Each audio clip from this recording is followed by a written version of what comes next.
Is it time? Yeah, it's time. Welcome to the True Craft Podcast. I am your host, Chris Farman, and I'm joined by co-host, Katie Noel. This time around, we are all about one thing: killer conversations with close friends about the state of craft. Oh, it's going to be good. I hope to open the box on fresh topics while honoring the path that got us here. Let's do it.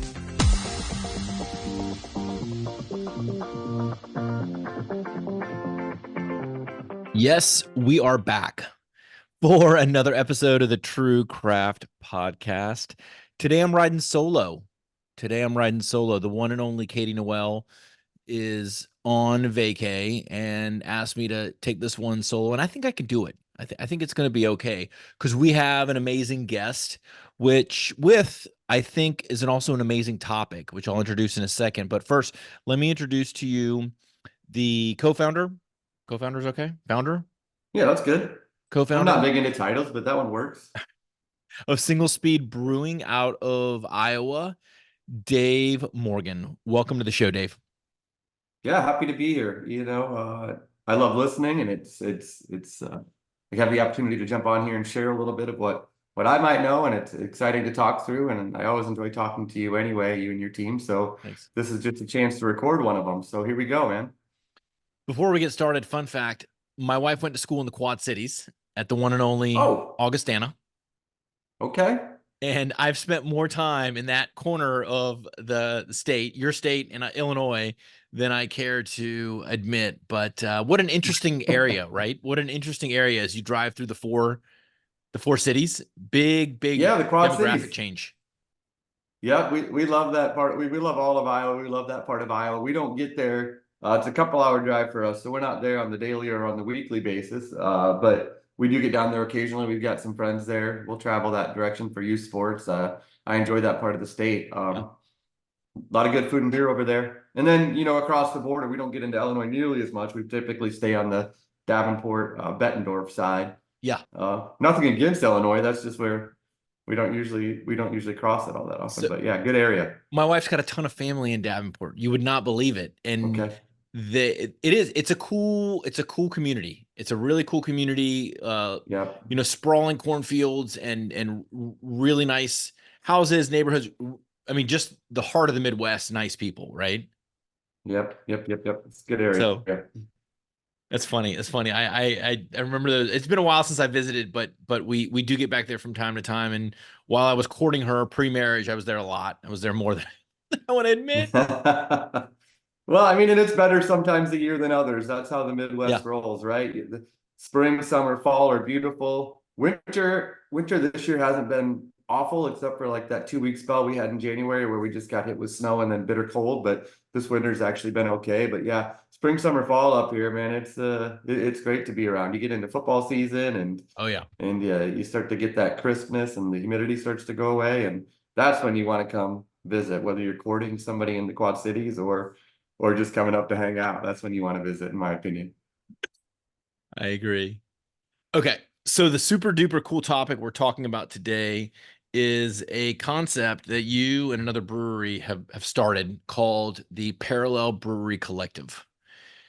And I know a little bit about it, but I'm here actually to learn more about it. And I think a lot of the listeners are going to be very interested in what you're doing here. So tell us what this collective is and the background and so on. Right. So the collective as it is right now, we've gotten it off the ground. We're communicating it to our retail partners and our distro partners about what it is that we're doing. Right now, just to simplify what it is, it's really just two breweries coming together to maximize efficiencies, right? And when I talk about efficiencies, we're talking about cost savings, and we're talking about not wasting time. We're talking about not wasting money, and just, hey, a lot of this stuff both of us are doing. Why don't we streamline these operations, right? And make sure we're not having two conversations when one conversation can get it done, and that we don't have two people having conversations when one person can be having those conversations. Mm-hmm. So streamlining that, but also, we're both relatively small breweries, and I think if you want to look at a big picture, we're both very small breweries.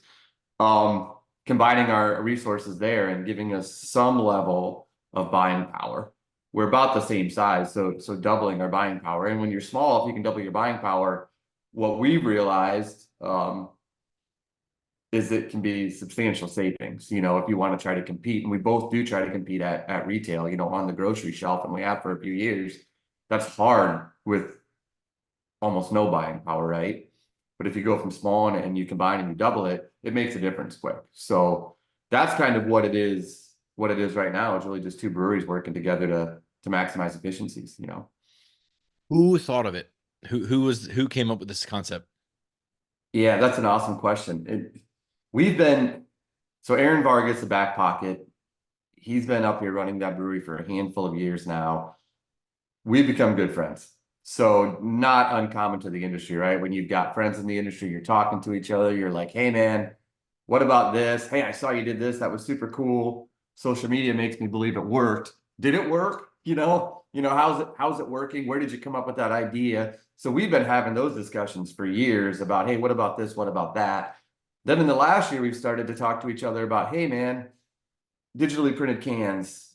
Who are you talking to about digitally printed cans? I'd like to get out of these labels. I think we can get into digitally printed cheaper. Where are you getting them from? And it's like, hey, why aren't we buying these together, right? And just at a minimum split the freight. And then the conversation started to go like, hey, why aren't we buying these together and leverage our buying power and split the freight, right? Say the truck's coming from Texas because the truck was coming from Texas. That's an expensive truck, man. Why don't we fill that thing up? It can stop in Waterloo. It can stop in Coralville where you're at. Boom, boom. We each save, $1,000, let's say. We just started to have those discussions, and it led us down the path of like, dude, how many more of these things are there out there? And we just started to identify them, identify them, identify them. And then we started to have discussions like, dude, all this informal stuff that we're doing to try to help each other out, it might make sense to just formalize it and really focus efforts on it and see how many efficiencies we can find. And the more we went down the road when we had time to discover and uncover these things, it turned out there were a heck of a lot of them, Yeah. right? So I don't know whose idea it was first. I like Aaron's, so let's say it was his. Let's give him the credit.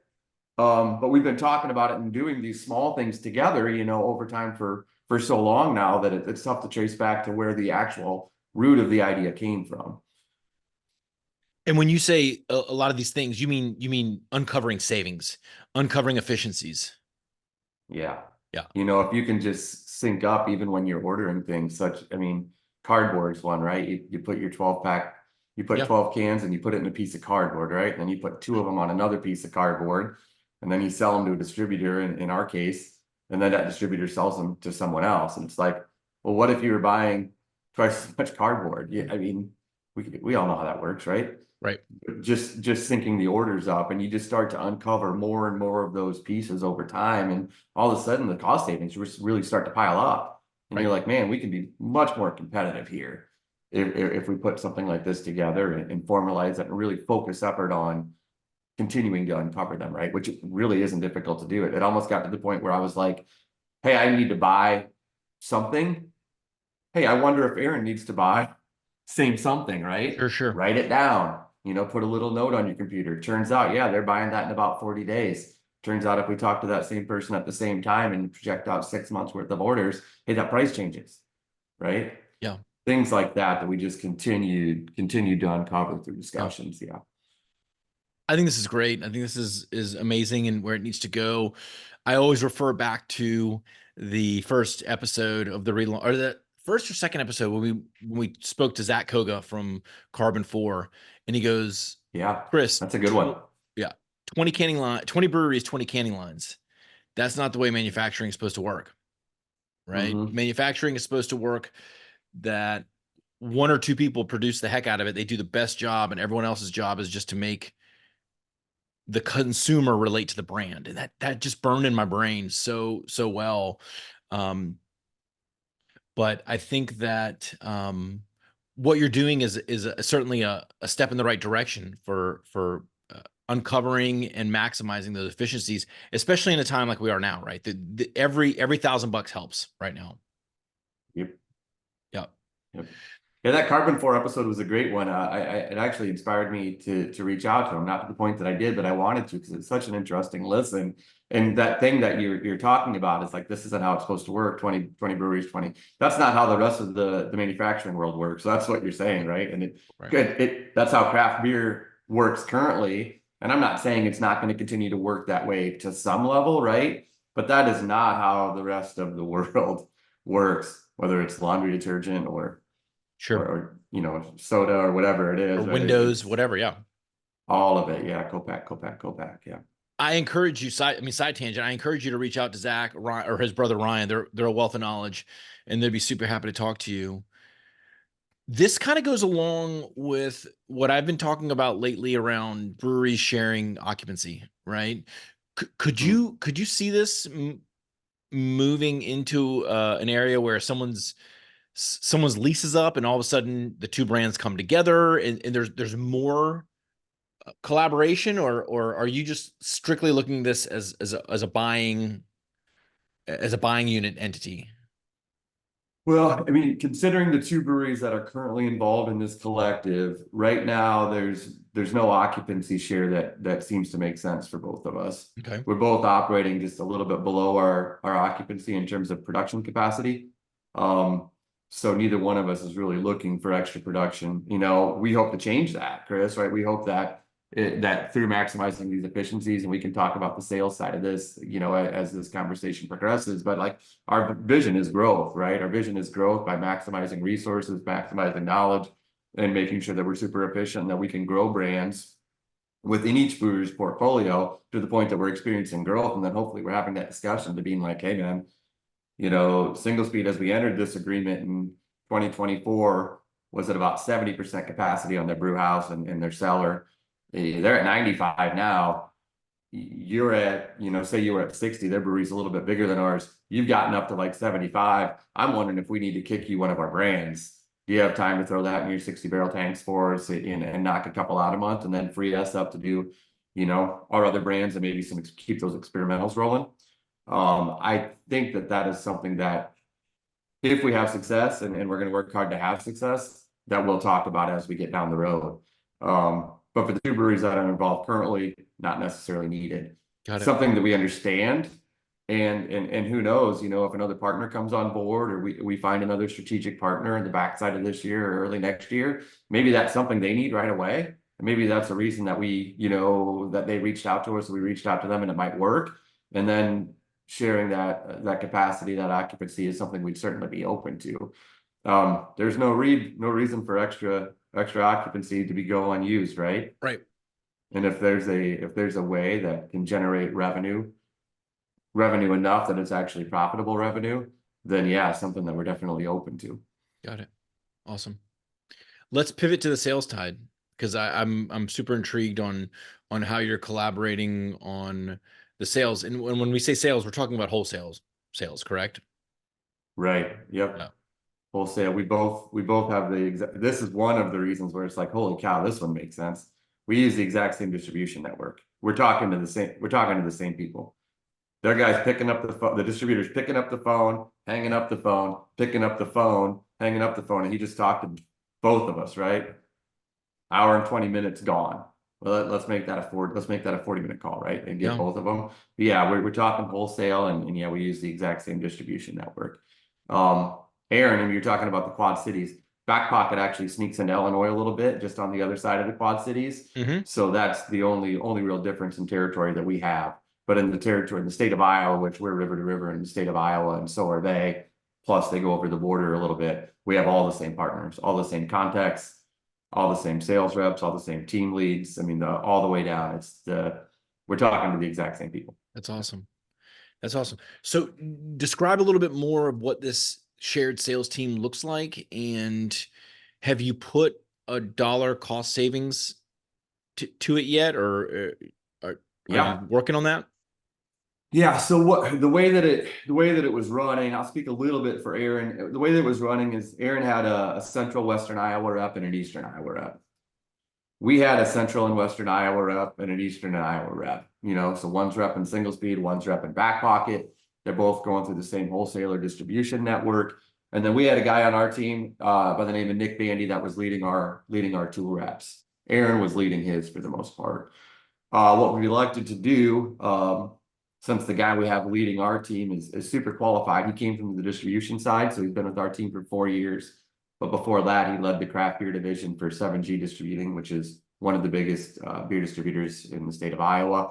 He understands the distro side, he understands the wholesale side as well as anybody in the state in terms of how it relates to specifically Iowa beer, but kind of beer in general. So he's qualified to lead the team. He's going to jump over and lead the collective. So single speed, he's not 100% focused on the single speed. So, we got an awesome employee that isn't 100% focused on our stuff, but now is focused on two brands, and he's going to lead the collective, and he's super qualified to do so. That is maybe the number one reason that this thing's going to work, is that we have, people are important, right? Mm-hmm. And we've got a person that's crazy good at what he does, and this is the perfect fit for him. And then he's going to have one Eastern Iowa rep and one Central Western Iowa rep. So the team is streamlined. One of the fun facts about this that Aaron brought to me early on, and he said, if you look at the last, I can't remember if he said 90 or 120 days or whatever it is, we pulled our market visits through VIP Karma, Back Pockets market visits. I think it was 456. Over 70% of them were the same. They were going to the same places. Wow. So like, again, you got this guy walking in, then you got this guy or girl walking in, this guy, and it's like, dude, why can't they have both cans and talk about two brands during that visit, right? And I'm going to tell you one thing I know about the market in Iowa, especially these craft beer centric retailers, as much as they like attention and to know what's going on, they also don't want to see 12 beer reps on a Tuesday. Sure. Right? They've got work to do. Let's be honest. Like these retailers have work to do that they need to get done in their day. And some of them, the last thing they want to see is another beer rep, right? Even if they're friends with that beer rep, they're like, dude, I'm doing inventory. I got a schedule to write. My hostess didn't show up because her kid's sick and she had to take him to school. My bartender's going to be an hour late. These retailers are doing a million things, and draft beer is super important to us in Iowa as craft beer people. It's like, they don't need to see if you can streamline it for them too and come into that like you would any other meeting and be like, dude, I can get two things done for you in 3 minutes. We got these two things coming out. You bought them last year. They did really well for you. They're like, yeah, man, we're in, Yeah. thanks for stopping in. And then we're out. They want to be efficient too, and I'm not speaking for every retailer here, but a lot of retailers are that way. So If you respect their time, they respect you. yep. Yes. Right. Absolutely. Absolutely. That's awesome, man. That's really good. Between the two breweries, how many styles are you putting out in distro? Okay, so there are a bunch, and that is not going to change. So when we talked to our distribution partners, we had a meeting with one of them this week. One of the focus points was like, hold on, let's just be clear. You're not going to limit innovation or give us less, right?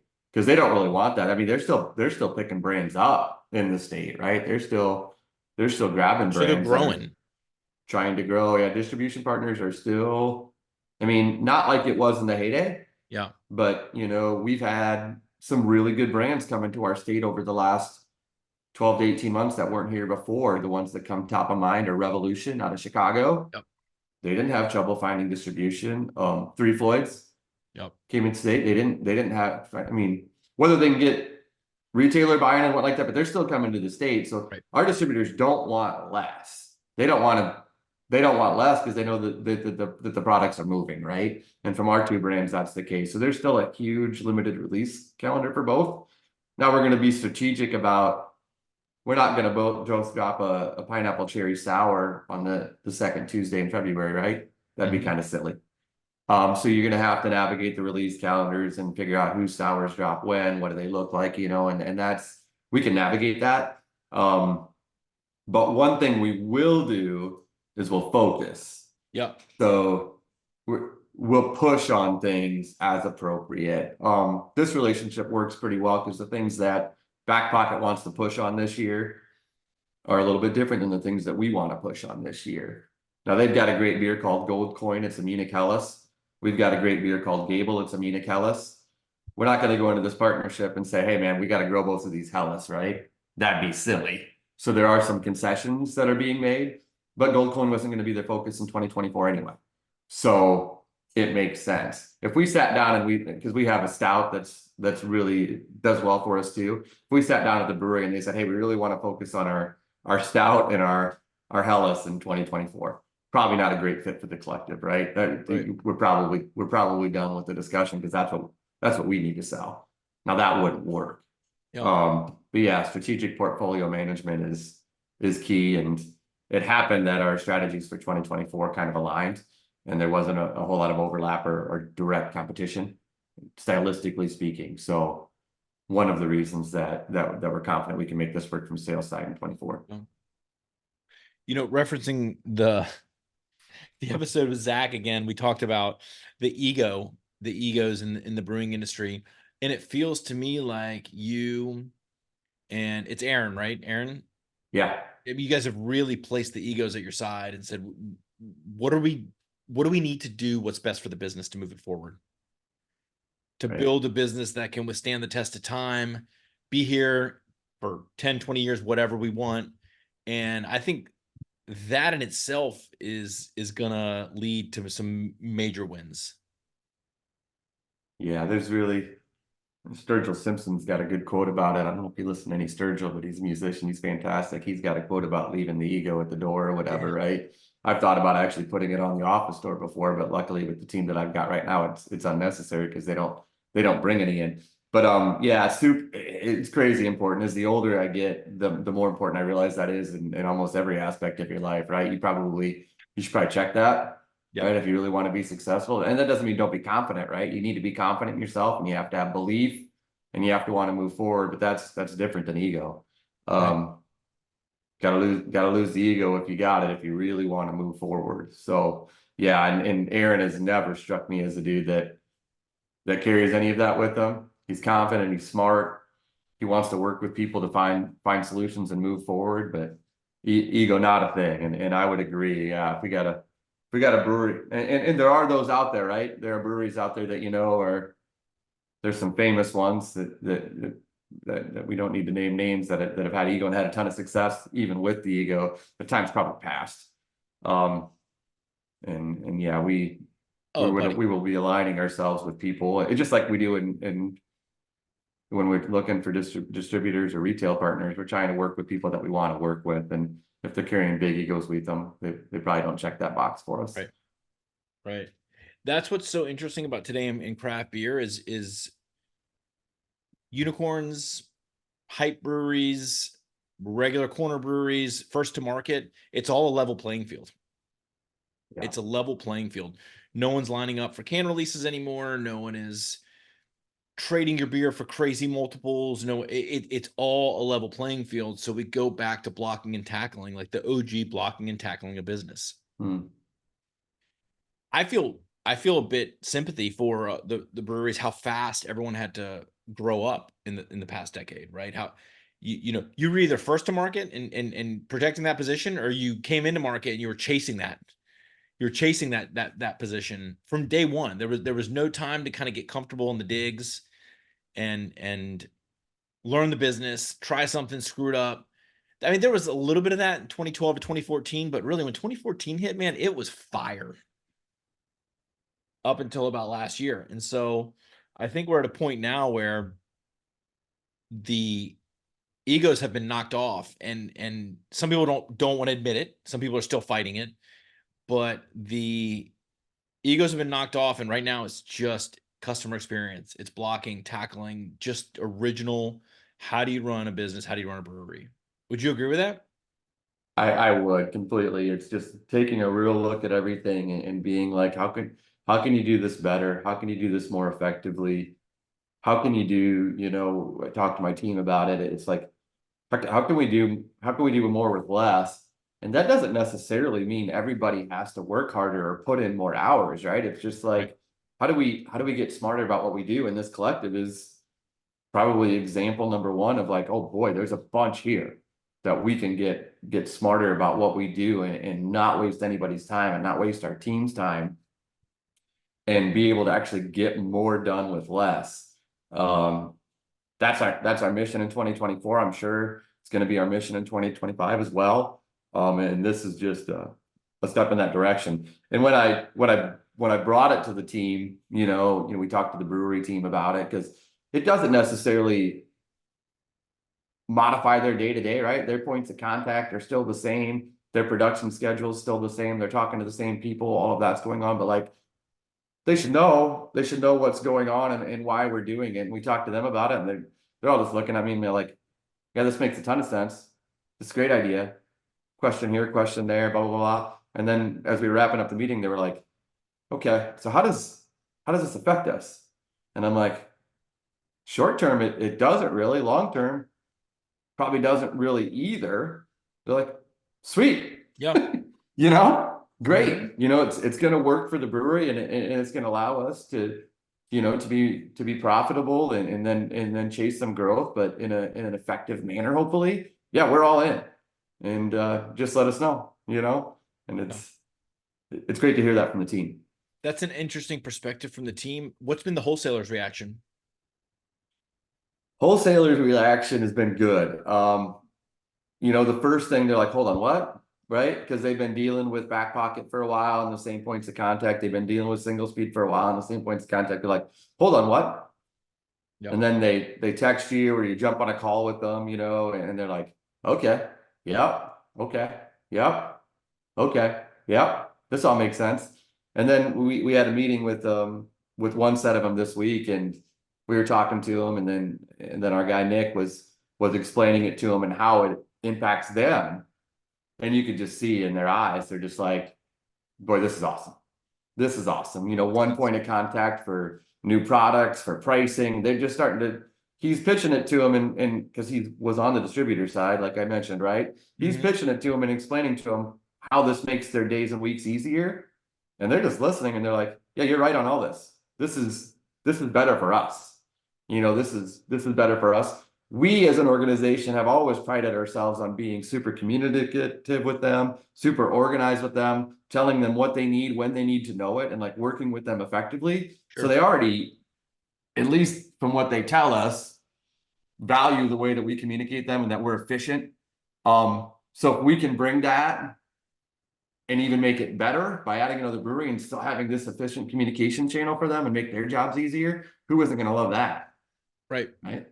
And say they have a couple breweries with great beers and great brands, and from a communication and organization standpoint, they're a disaster, because we know those exist too, right? Hey man, maybe they should talk to us. Right. Maybe we can clean that portion of it, and we can have some extra success for them, and we can make your life easier, because you will really want to carry their stuff, because there is pull for it. But it's like, you don't know when the pallets are showing up, or your team never got the sell sheet, or accounting never got the pricing, Right. like boom, boom, boom. We can clean all that stuff up. Boy, now we can be a heck of a partner for you, right? So yeah, they feel good about it. I haven't heard anything from distro that isn't like, yeah, this makes sense. We're excited. Let's go. And Yeah. those are the things we like to hear. This makes sense. We're excited. Let's go. If my day was filled with those kind of conversations all the time, I'd be a happy dude, Yeah. Yeah. I mean, so I think the key to success with any wholesale partner is remaining top of mind and really cultivating that relationship as a partner. It sounds to me like this is going to keep you guys top of mind. This is going to help facilitate uh, and prevent items getting dropped, communication. So it's just going to streamline a bunch of stuff. It sounds good. Right. And in terms of top of mind, at least it keeps us in the mix, right? Because we're all fighting for that mind share, and we have been for a while now. Like I mentioned, in Iowa, that you're still seeing distros add quality brands. I mean, good brands with good liquid, good branding. They're hiring salespeople. You gotta you gotta do everything you can to stay on their radar, right? Which is what we do. And we know we're not number one in their mind. We know when we say top of mind, like, we're not number one, right? We're not two, we're not three, we're not four. Hey, can we be seven? Yeah. All right, can we be seven? You got 68 brands, or you got 70. Can we be eight? Where are we at? And that's going to vary by distributor. In our backyard, up in Waterloo, Iowa, our distributor is Far Beverage, and I've known those guys for 20 years. You could argue we're top of mind with them, right? But the further you get from home, the harder it is to maintain that, right? And Sure. then maybe we're super comfortable being number 11 on a list in one part of the state that's 3.5 hours away, right? And I am comfortable being number 11 if we were number 18 last year in Right. terms of top of mind, right? You just want to be moving up. So yeah, I think it's going to help with that. The feedback we're getting is it's going to help with that. Um, I think it's going to help when me, Aaron, and Nick all show up for team meetings, and we can show how organized we are, and we can cover a bunch of stuff in a short period of time. I think that's going to help with top of mind awareness too. So yeah, just bringing a little more weight to these meetings and carrying just a little more weight within their portfolio. Although we're both still small, if you can double that, they're likely to pay a little bit more attention, right? And that's our goal. We think we can get there. Awesome, man. So what's next for Parallel Brewery Collective? Well, we're in the process of really proving the concept and dialing it in. Mhm. Like I mentioned, so this thing's new, but it's also not. Like we've been doing a lot of this stuff and sussing it out. Um, what we're up to now is we'd really like to prove concept, and we'd like to. What we want to do is hit our goals here. Q1 is going to be done before you know it, right? So what are our Q2 goals? Let's go out and prove that we can hit these Q2 goals. One, set them appropriately, make sure that they're going to make sense and be profitable for both businesses. Go out, crush Q2, continue to dial this collective in, search for more efficiencies, make sure we're not missing anything. Get into Q3, knock Q3 out, and then just see where we're at. If we can prove concept, we think this makes sense for other people, right? We think we can be a quality partner. We think we can grow this collective for the benefit of Single Speed Brewing Company, for the benefit of Back Pocket Brewing Company. And if we pick our partners appropriately, ego free, Yeah. not focused on crushing a Hellas in Iowa in 2024. That's us. We think if we figure them out, we figure that out and figure out who is looking for what we can offer, and maybe they're bringing something to the table for us too, then we can grow this thing, and then we can really start to realize the benefit of, hey, if we can take two 5,000, 5,500 barrel breweries, and from a procurement point of view, and maybe in a sales team sharing point of view, turn it into a 20, 25, 30,000 barrel collective, the sky's the limit, right? Right. It can do a lot of good stuff for a lot of people. So our focus is making sure we do it right. Yeah. Just really making sure we do it right. And we're realizing the benefit of some of it already. But not losing focus on it and realizing that, to be quite honest, the collective is probably as important as Back Pocket and Single Speed are independently right now. Like their paths to success are through this collective, right? Sure. And we still got our tap rooms. We got to make sure they kick ass. We love our teams there. We still have our separate production teams, but like the sales and procurement side of this is huge. And if we can grow it, both organizations are going to benefit. Right. And anybody else that comes on board if we do it right. Yeah, man, I love it. I love it. Mm-hmm. So the last question I had, and I'm just going to say it, though we're not going to answer it. I said, can another brewery join this collective? And you've answered it 6 ways from Sunday, right? You're still proving this thing out and Yeah. testing it, test driving it, wrecking it, fixing it. I think at the right time, once you guys dial it in, the answer would be yes, right? Absolutely, yeah. It just gotta fit, right? It's just gotta fit. Yeah. It's got to be the right people, the right goals, where are they at? It's just gotta fit. But we're confident that this thing can really be great for craft beer in Iowa and potentially, I hate to use the word like Midwest, but bordering states. I could see some really good relationships in a Minnesota, Nebraska, Illinois for this thing as we continue to move it forward. That's our goal, man. And if we find out, hey, it's two and it works and it's great, but let's just pause here, we're happy to do that. We're always making those decisions as breweries. Are we going after growth? Are we going making sure that we're right sized? And this collective will have to be the same way. But the way I'm looking at it now is we've continued to work on it for the last year or so, just kind of continuing to piece it together and then going live with it. We think, yeah, that there's going to be that this thing's going to grow. Yeah. I love that you're taking the time right now when some people are being super negative about the industry to innovate, to build this collective. And I think the universe is actually speaking to craft breweries right now. The universe is speaking to craft breweries and saying, yes, we understand that things aren't going the way they did in 2017 and 2018, but hey, it will come back because it's cyclical. So take the time now to innovate, try stuff, blow it up, build it back up. So when the next upswing happens, when the next peak happens, you've got this amazing business, amazing team, amazing leadership, numbers, the whole deal. So you can really thrive. And you're just crushing it, man. With trying this at a time where there's a bit of breathing room. Yeah, yeah. I'm with you, man. I think this is the path for all the reasons that we discussed and you just laid out. But yeah, we're confident this is the future, and we're gonna go down it, and we're gonna be, full steam ahead in terms of time and energy to making it work. Awesome. Where can the listeners learn more about Single Speed? Yeah, Single Speed. We're everywhere on the internet, right? Singlespeedbrewing.com.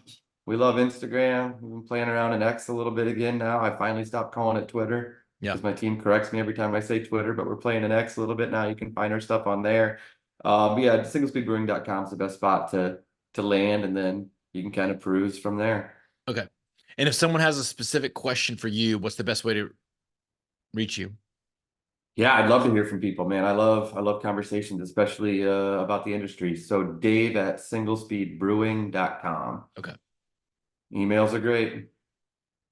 Awesome, man. I appreciate the time today. This was huge from an innovation standpoint. So thank you again for coming on. We'll talk to you soon. You bet. Thanks, Chris. See you, buddy.